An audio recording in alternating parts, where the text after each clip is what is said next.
All right, cool. So now we're recording. Um, Thank you for coming on, Ozzie. I just spoke to you today.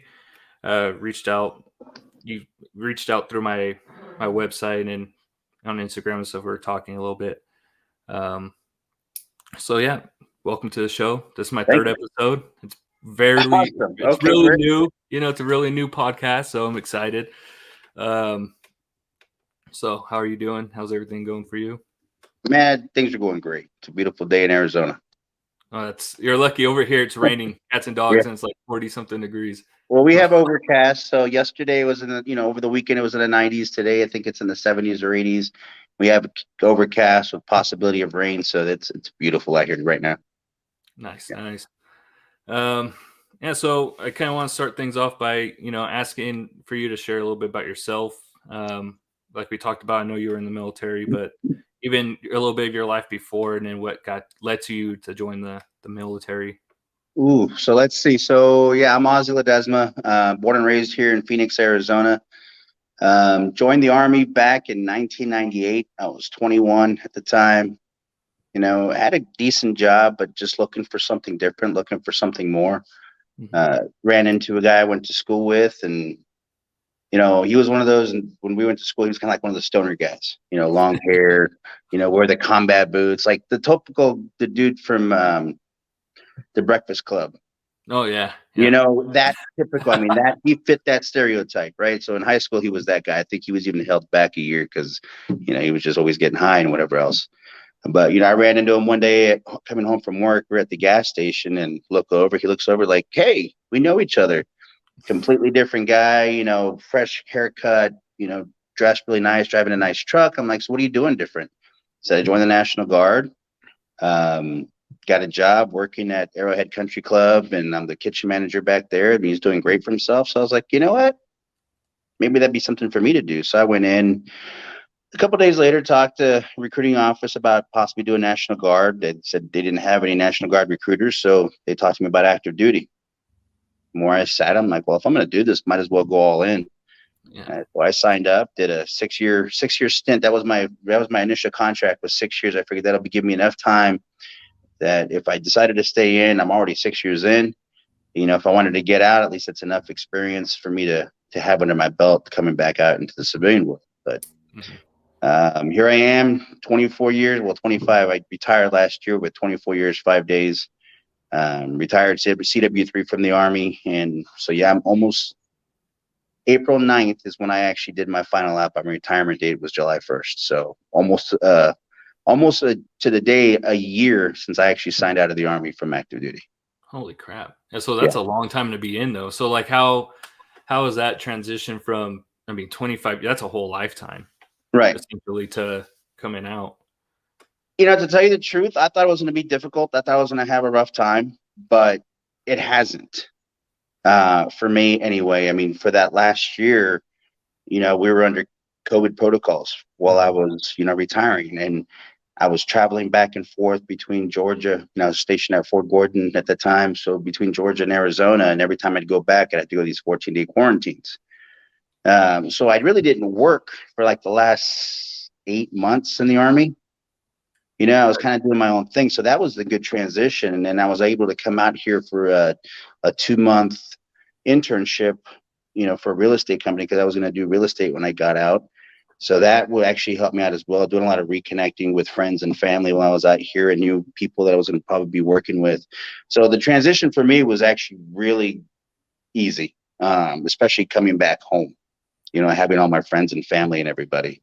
Mhm. Uh, my ex-wife and I started dating again right before I retired, and we reconnected, and here we are, and living together back where we were. It's like we never skipped a beat, and she's my rock, and yeah, I love her.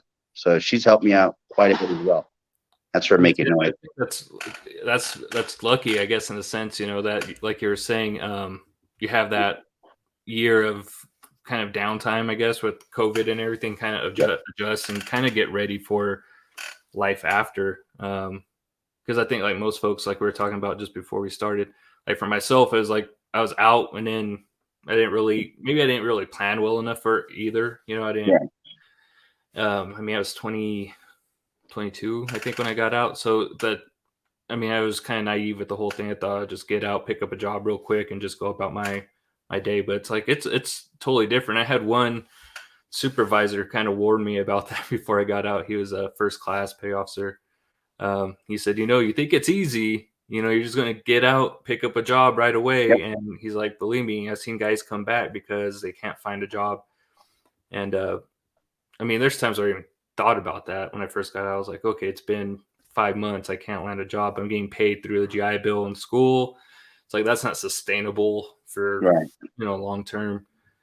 And I mean, even a little bit after college, I thought about it too. I was like, man, I kind of miss that brotherhood a little bit. But like you said, you're having family. And I mean, my wife definitely was like the rock that just steered the ship in a sense, like Right. you're Oh not yeah. going back. We're not going back to that whole thing. You keep going forward. Once you've done it, it's over.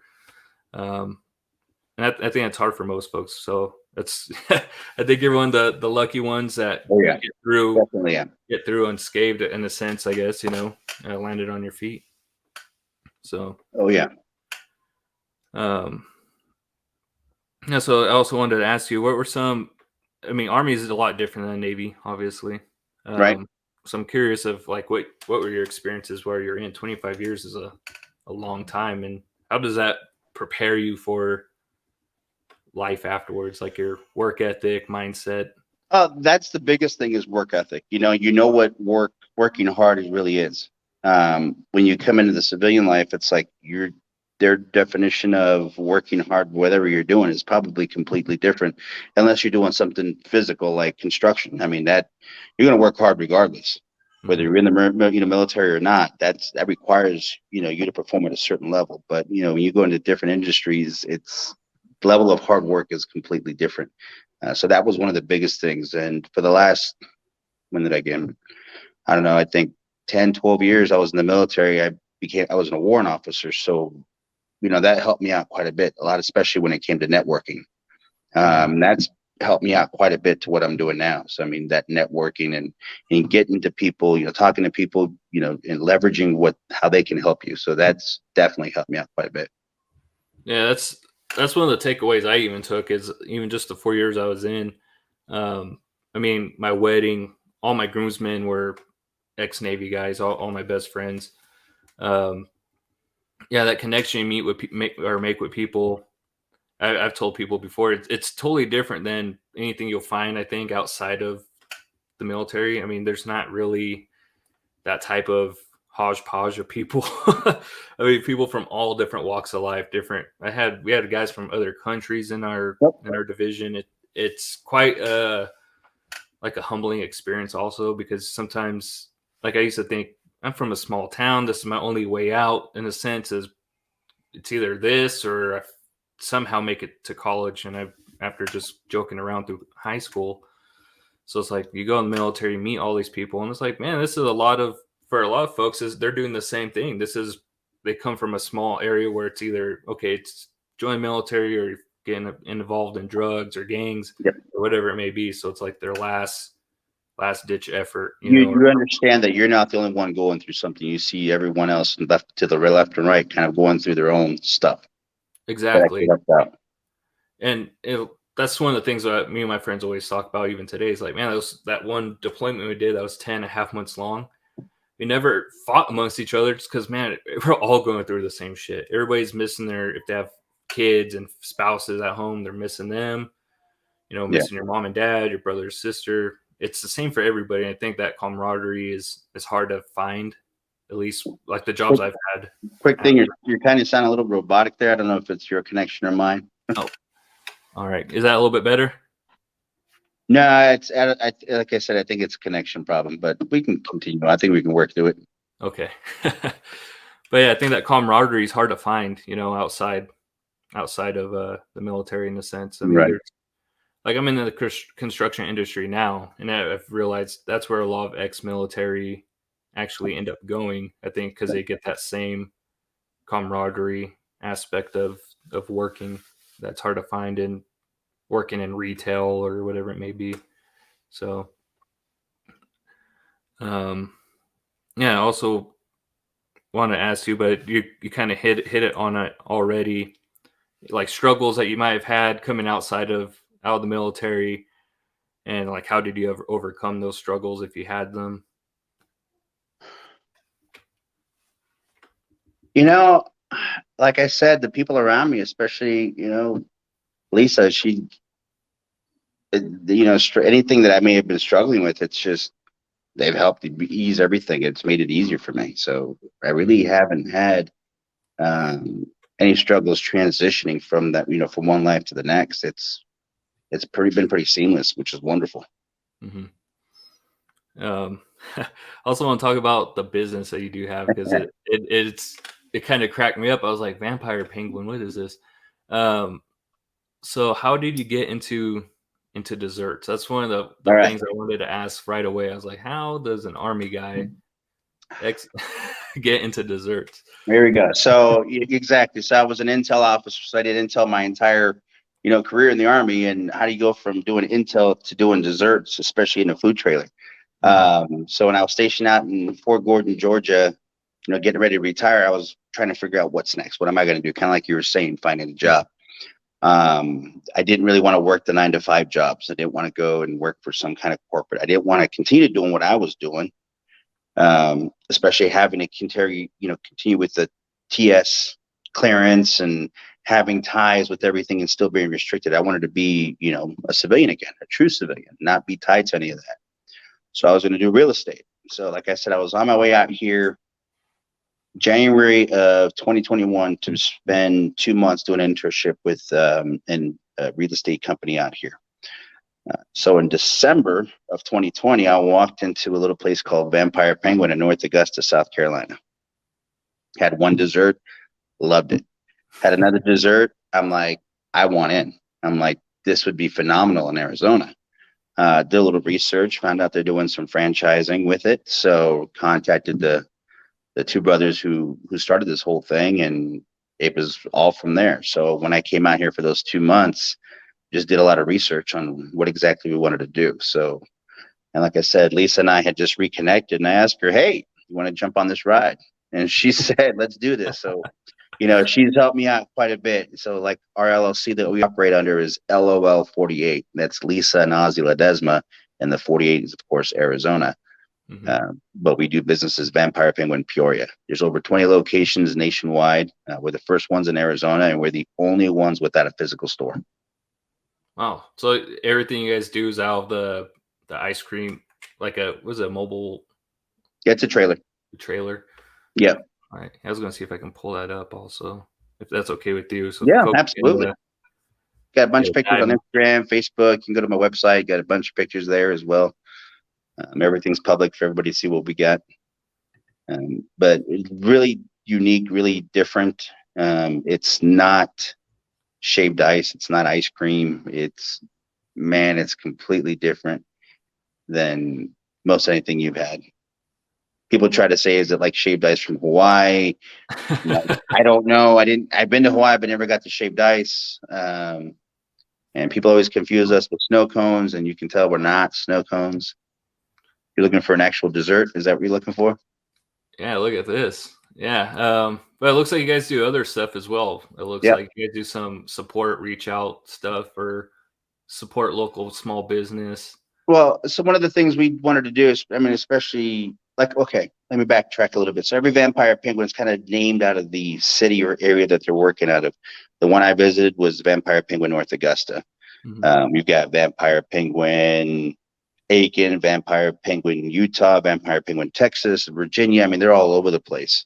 I came back to where I grew up, right here in Peoria, Arizona. So we're known as a Vampire Penguin Peoria. When we started this thing, Lisa and I were talking, and it's like, okay, we want to grow this into something successful. We want to be, known, but at the same time, we want to be able to use our business to give back to the community. So last year we did, Breast Cancer Awareness Month, where most of our, portion of our sales for the month of, November, or is it October? October. It was October, would go towards breast cancer awareness, cancer research. We did a drive working with Valor veterans back in December to have people donate, food and toys for kids, which we then, reached out and donated to a local organization here as well.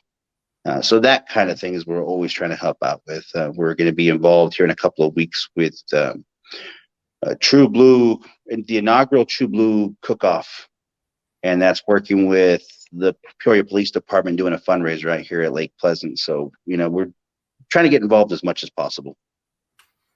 Man, I think that's like the hugest thing to do, correct? Is like, because I mean, like we see this stuff like with larger corporate companies always say they're gonna do all these outreach things, but it's not necessarily them doing it. It's not like a hands-on thing like what you're talking about, you and your team's doing. And I mean, these desserts look crazy good, by the way. Thank you. But we got some friends that live in the area, so next time I'm down there, I'm definitely have to. Well, they actually started in California, out there in Elk Grove. Okay. Nice. So I'm not too sure where exactly you are in California, but there's, I think, about eight of them. So if you go to the vampirepenguin.com website, under the locations, you can see everywhere there's a vampire penguin. Everyone is independently owned, so we all kind of do things a little bit different. And especially with me being mobile, we do things completely different.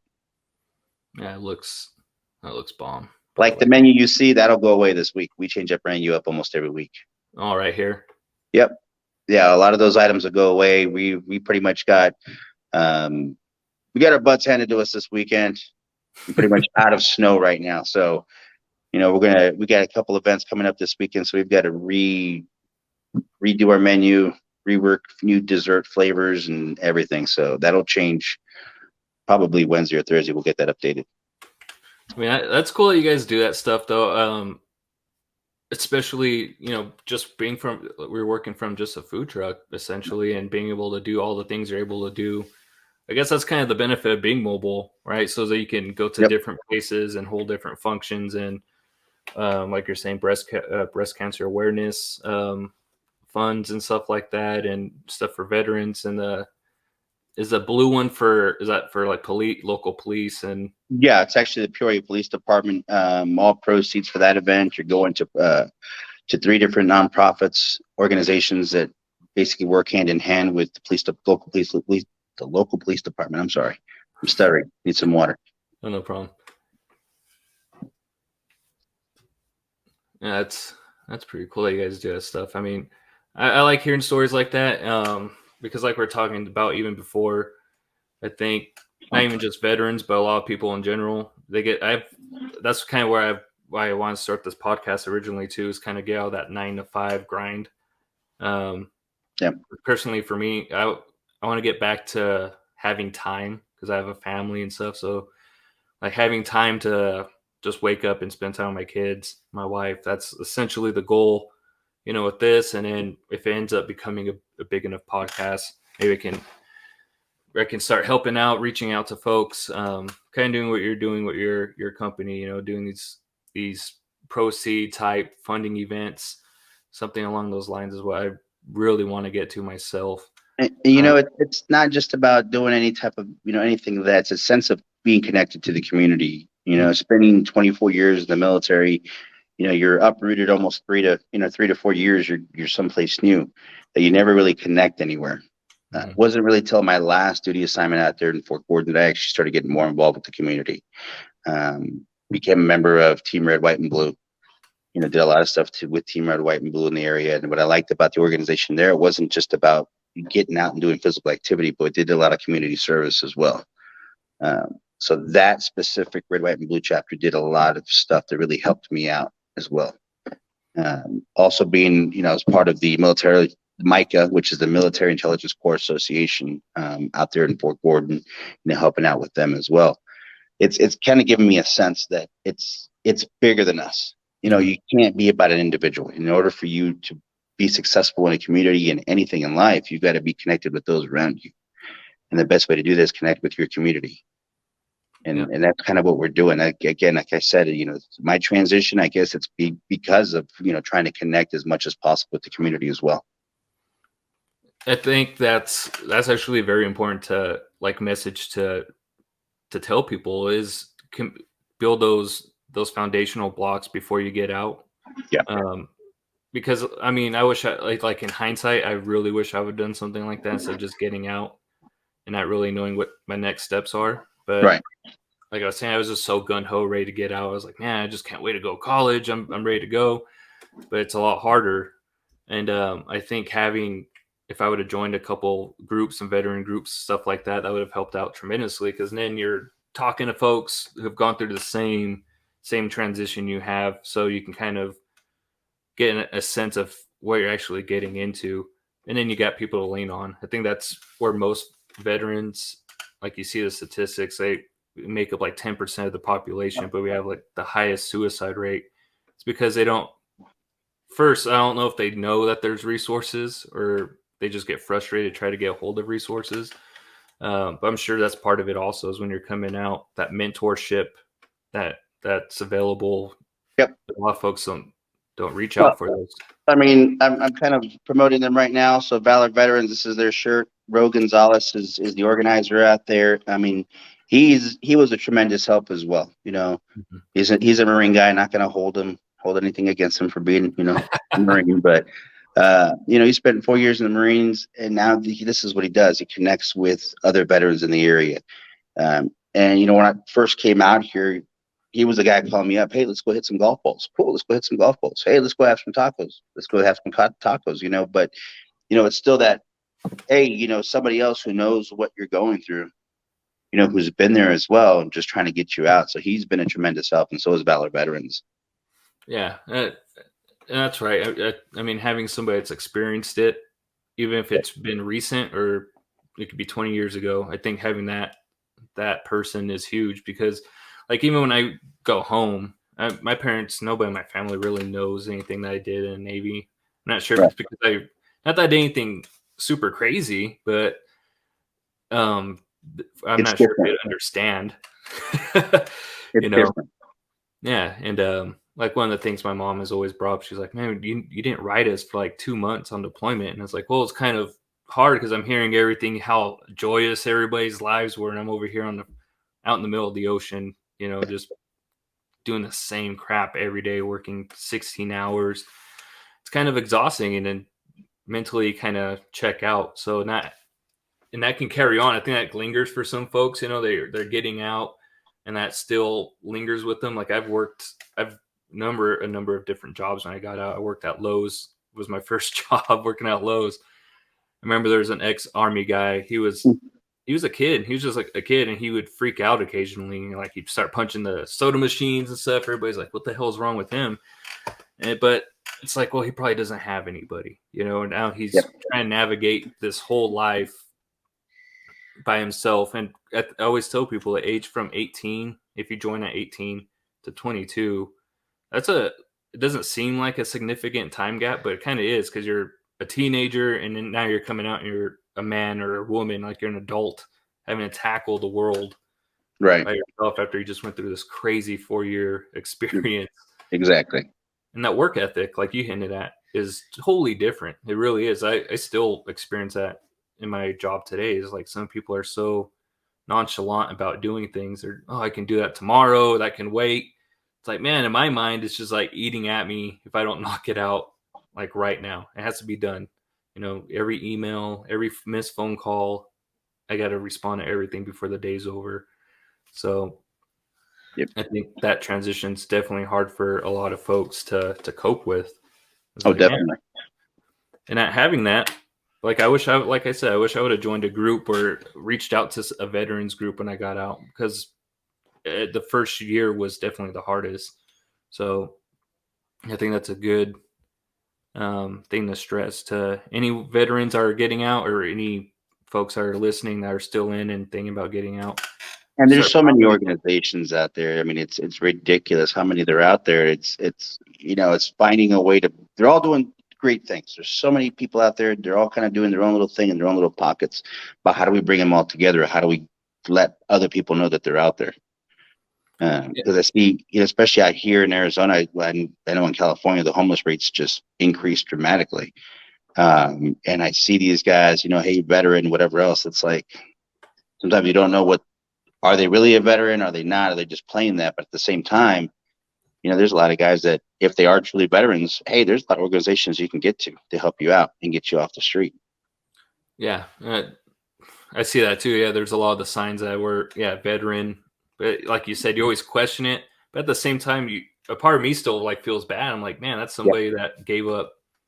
I mean, because you sign your life away. I mean, basically, Yep. in a sense, for however long you do it, um, to know that you come home and you can kind of fall through the cracks like that and end up on the street begging for food after sacrificing 4 years of your life, whether you see action or don't see action, you had the courage to sign the dotted line when a lot of folks shy away from doing that. So Well, yeah. I think that is sad to see.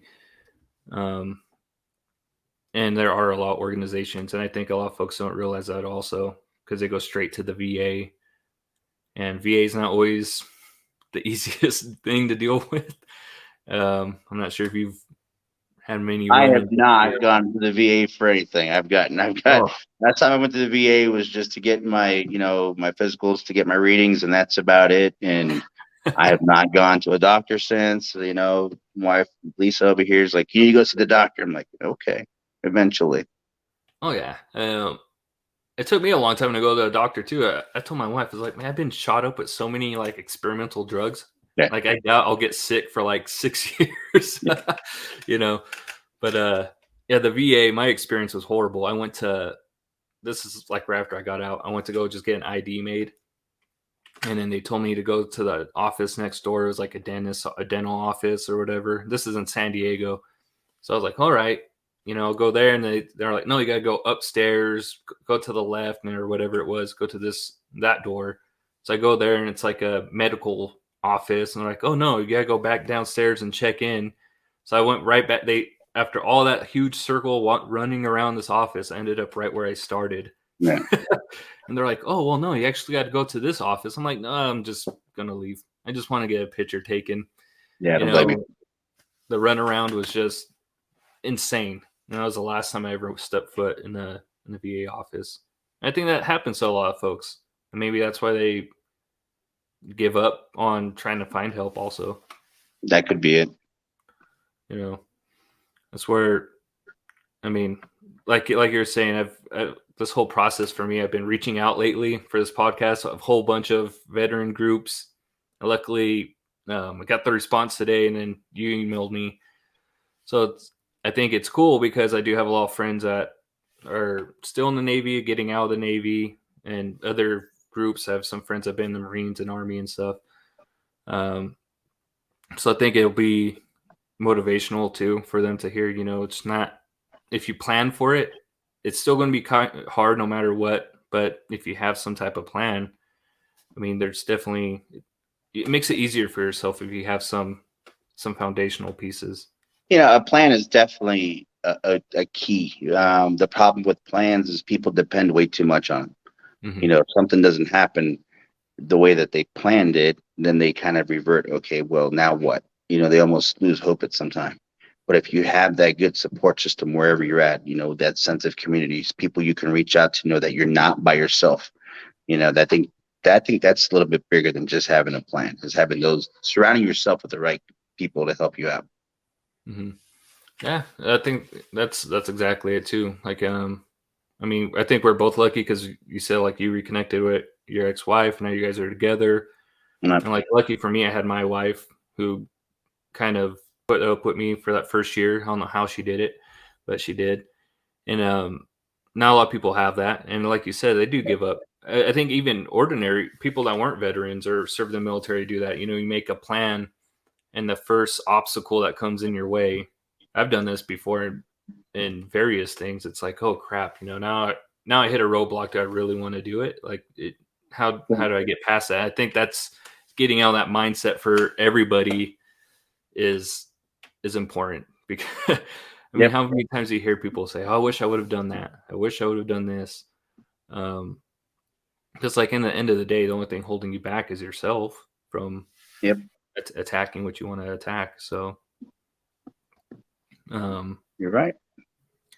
One of the things I wanted to talk to you about also, or ask you about, because like I was telling you before we started, kind of what I want the podcast or part of the fundamental piece of the podcast is different levels of success. You know, how every person measures success differently. For like myself, it's just being able to support my family and eventually having freedom of time. You know, I just want to have time to spend time with my family whenever I want to do it and still support them financially the way I'm able to now. So I'm kind of curious for you, what would you say is being successful for Ozzie? And that's you hit it. Oh my God, I've been having conversations like this with people the last couple of weeks. My best friends, he's a mind coach, something that he's done. I've known him for, I don't know, 30 something plus years. And he was helping me in my trailer this past week, and we had a whole conversation about success as well. Mm-hmm. It's what is success? Do you define success as, oh, I'm a celebrity, or I have a lot of money, or it's like you said, spending time, that freedom, that kind of stuff. It really depends on you. For us, for me, it's being, like you said, being able to provide for your family. For me, being provide for me and Lisa, and my extended family as well, to be able to help them out. I've got my son who lives out in Vermont right now. Lisa's kids, who I've known, since they were kids as well, helping them out as well. My mom lives down the street, so being able to help them out, but at the same time, you also touch bases, time. I think time is more precious and more valuable than people place on it. For me, it's time. I get up and do what the heck I want every day, and to me, that's successful. To be able to pay my bills, work when I want, however much I want, and what that work looks like, to me, that's successful. Now, when we're talking about success for the business, that's a little bit different as well. Yeah. There's certain numbers that I want to reach every week or every day, but we're still pretty new. We started in August, and here we are in end of March, and we're getting to where I was hoping to be, but it's taken a little bit. And I think that's like the new wave of, or the new thing I've heard too from a lot of folks is the time aspect though. That's it's one of those things I never really thought of. And then I've seen a few people that I've worked with in the past that are either starting their own business or have their own business, or even just spending more time doing what they want to do. And everybody's kind of been preaching that same thing. Time. I mean, time's the problem. There is a problem with that, though. So time is valuable, right? And if you're starting your own business, what they don't tell you is that for the first maybe year, a couple of years, you don't have much time to do anything else other than your business, because that's what you're doing. You're trying to get it to a point where you do have more freedom to be able to do what the heck you want. So, yeah, it's a little bit different. Yeah. I can imagine the grind is, it's not like overnight. You just start your business and now you got time. You got to, like you're saying, get that income coming in enough, and make your company well known enough to where now everybody knows the name. So now you're drawing people in off of that. You start getting, I hate to say the word comfortable, but now you're hitting like a groove, I guess you can say. Instead of being you need your business to be autonomous. You don't necessarily have to be there all the time for it to succeed. As long as you can step away, then that's where maybe your business is successful. Where you don't have to be there all the time and it can still run. That allows you to have that more time to do what the heck you need to do. Yeah, and it gives you, time to spend with your family and everything. Like I'm sure you've, at 25 years in the military, I'm sure you've missed a lot of things, and you miss those things. That's part of that whole time is precious. Absolutely. You miss birthdays, you miss, whatever it may be, graduations. You miss a lot. Kids being born. You miss a lot. Yeah.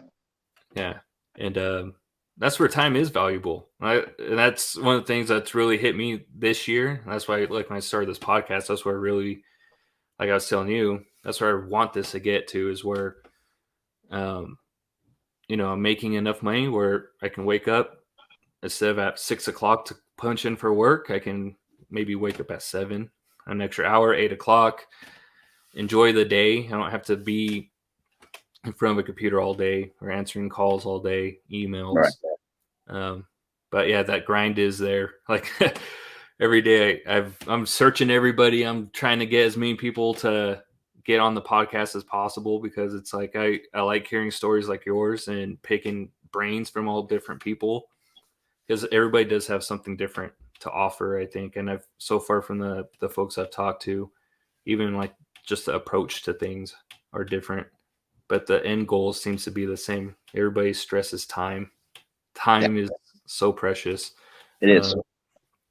And you know, like I've said, or I've told on other podcasts, I'm pretty lucky. I've had both my parents; they're still together, and like my dad, the hardest working person I ever met is him. But he also missed a whole lot because of just working all the time. So it's like, it sucks, but at the same time, I appreciate it, because now I have that instilled in me, the hard work aspect, but now time. Now that I have kids, like that's all I want to do is spend time with them. So hopefully that's what I can do with this. But yeah. So I don't know what else you got going on over there in your crazy world. Oh man, it's just an everyday thing. It's like we were saying, time is valuable. Sometimes you don't have enough of it. So we have our one trailer that we've been working out of. I've got another one that we just had built, and trying to get that one up on the road because it's bigger, more functional, and just don't have time when you're trying to do stuff around the house, you're trying to run the business, you're helping out, with everything else, and then you're trying to get your next trailer up and running. I mean, it's again time. You just don't have a lot of it. It's a busy, crazy life, and just enjoying every minute of it. Yeah. So what goes into opening a truck and then opening another truck? Like, why, if you have one that's succeeding so much already in your area?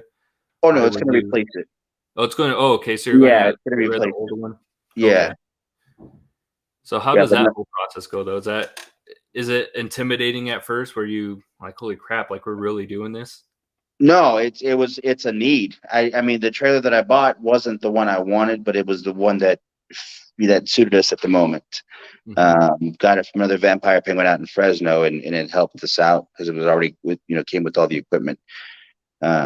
Functionality, not the best, so we needed something a little more functional, something a little more bigger, because we are doing some bigger events that require more than what we currently have. It's pretty tight. Two people in there, and you're bumping each other left and right. There's only two of you that work in there? Oh yeah, that's it. This past Saturday, I think, was our biggest day. Man, they sold us out of we take about 8 flavors out anytime we go, 8 to 9 flavors. They cut me down almost completely on all of them. We were out there in 5.5 hours, and I had to shut down 30 minutes early. Because we ran out of stuff. Holy cow! Yeah, and it was a hot day, so it was good. That's business is even better when it's hot out. I mean, absolutely. It's a cold day in Arizona, though. Yeah. What's a cold day out in Arizona? Cold day out here. Well, I'll tell you the truth, December, January, and February weren't the best for us either. A lot of it was because of the weather. You have a lot of people, snowbirds that come out here, and they left the snow. Why do they want something that's cold to eat? So it's, that was one aspect. And then again, we're still new. So a lot of people are still getting to figure out who the heck we are. And I think this winter will be a little bit different as well. But summer will definitely be a game changer for us. Is that for for people opening a business? I guess what we do say is the most important part to starting a business. Research. Research is the biggest thing. Most people think, especially when it comes to like food trucks, you get a food truck, you can go anywhere. No, it doesn't work that way. It does not work that way. You have to have, I forgot how many counties there are in Arizona, but mine is permitted for Maricopa County, which encompasses pretty much Phoenix, almost the entirety of Phoenix. So I can go anywhere within Maricopa County under my permit for my food truck. The difference is now I have to pay taxes for every city that I go to within Maricopa County, and they have to be listed on your transaction privilege tax license that's granted. And if you have every city on there, you're looking at about close to $500 just for that. Right. And then some cities, if you're only doing 1 day of business, they require you to have a business license. So I have about 5 different business licenses for different cities within Phoenix that I do business at. So yeah, you can't just go and set up anywhere the heck you want. You really can't. I mean, there's taxes behind it. It's a big money game. It's do your research. If you're going to go into a different industry that's completely different, talk to the people that are currently in that industry. We sat down and we talked to 1 or 2 different food truck owners, and got their take on it. So it actually helped us out. And we did a lot of research on, what it was. And now we are able to help out other people. There's a bunch of food trucks that, we befriended over the last few months, and we're always helping each other out. And they started maybe a month or 2 ahead of us, but they're like, hey, how do you do X, Y, and Z? How did you figure this out? And, now here we are showing them now how to do different things because we did our research. That's pretty cool, yeah, because now you got a network, and I'm sure you see a lot of these same vendors or Oh, yeah. trucks in the same areas and stuff, doing this at the same venues or whatever it may be. So that's kind of cool that how you build that network. Well, that. and, you were talking about, the type of people the camaraderie in the military, the people that you're with, that relationship and trust that you build. Same thing happens in the food truck industry. It's crazy. They've kind of become family as well. We see each other. It's like, hey, where you at today? Or we're going to be together here or there. Or it's like, hey, I'm coming out here. Why don't you come with us?